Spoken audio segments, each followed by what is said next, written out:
And with new humanitarian corridors in place today, Ukrainian civilians are continuing to rush to escape some of the hardest hit areas, and they're heading to Poland. That country has already taken in roughly 1.3 million refugees so far. Filipov has more now for us from Poland.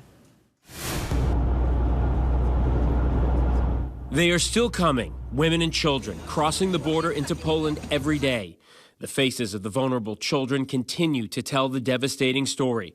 They are understandably scared, shy, confused, and exhausted. The difference between the first time we came here 2 weeks ago and now, the frequency of cars coming across the border is much greater. And more than 2 weeks after the Russian army invaded Ukraine, we are starting to see more elderly refugees like Larissa just across the border with her granddaughters, Genia and Anna. She tells us they stayed as long as they could, but once the house across the street blew up, they had no choice but to leave. They took only what they could carry. Larissa says she never thought this would happen. A 5-minute drive from the border, and we get to one of those reception centers set up by the government. Outside, big tents with supplies, toiletries to diapers, warm clothes, even strollers. Refugees come here for basic needs and to find shelter. This is where they're matched up with those who want to help, a ride somewhere, a place to stay. But now, concern of exploitation, even human trafficking. Under this red tent, a record now of those who are matched and where they're going. We see an aid group from Germany, these supplies heading to Ukrainian soldiers. A bus from Denmark, ready to take refugees to Warsaw. Volunteers from all over Eastern Europe are here to help. Inside, they're here and they're trying to figure out what's next. So what they can do is they can get some food, they can get the supplies they need, and then they come in here and you can see. It's not just women and children, but there are grandparents that are here. We've spoken to several sets of grandparents. Ukrainian. Elderly women sitting on what they were able to carry across the border. Children playing with a toy they were given here. But any parent knows that excitement will be short-lived, as the uncertainty and the fear of being away from home, not seeing your dad, and being exhausted will soon take over again.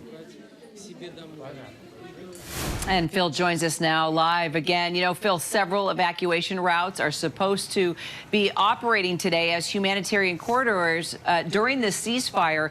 Is there a limit to how many people Poland will actually be able to handle? And are they being able to come through without any issues?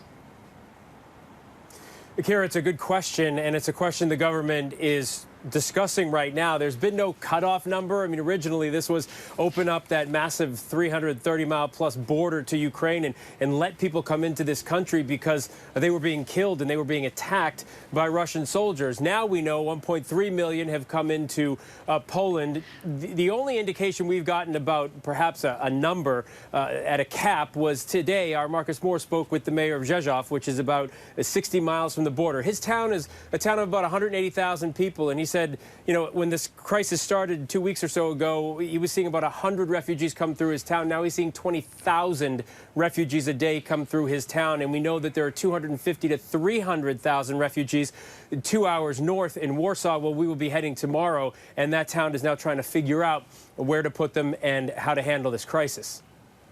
You know, Phil, you've been a witness, you've been our witness, really, to this exodus, this humanitarian catastrophe there. And I was struck by something you're reporting today, the increasing numbers of elderly people with all the challenges, emotional, psychological, physical, that they might have fleeing the savagery of the Russian attack on Ukraine. And I just want you to expand on that a little bit and talk about other differences. You have seen this whole wave after wave of refugees. What are you seeing in terms of their means or their demographics?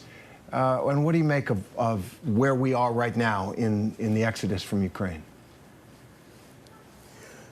Terry, it's all heartbreaking. Originally, it was women and children. It still is the majority of women and children. And some of these moms were telling us as they were crossing the border that they left family behind. And we weren't diving too deeply into that because this was a refugee crisis and truly the definition of crisis. This country needed to take these people in. But now we're finding a lot of the family they left behind were parents. Of course, they left the men behind to fight, but their parents stayed behind too, because originally, if you're in Ukraine, a lot of people were thinking, Vladimir Putin's not going to do this. He's not going to wage war on us. He's not going to invade our country. But then he did. Well, he's not going to start indiscriminately firing at civilian neighborhoods. Well, he did. So now that we're seeing the parents of these women who brought their children here come over, and you're right, Terry, a lot of them are coming over in wheelchairs, and they're telling us they're disabled, and now they're with their grandchildren. I mean, it's just a different kind of heartbreak, but it's all this crisis that continues to unfold day by day.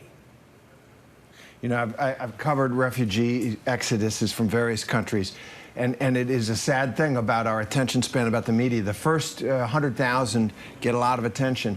I've covered millions, the millionth coming out, and they're just as shocked. They're just as traumatized. The children just as broken in some ways, and you have been there for us throughout. Phil, thanks very much. Hi, everyone. George Stephanopoulos here. Thanks for checking out the ABC News YouTube channel. If you'd like to get more videos, show highlights, and watch live event coverage, click on the right over here to subscribe to our channel. And don't forget to download the ABC News app for breaking news alerts. Thanks for watching.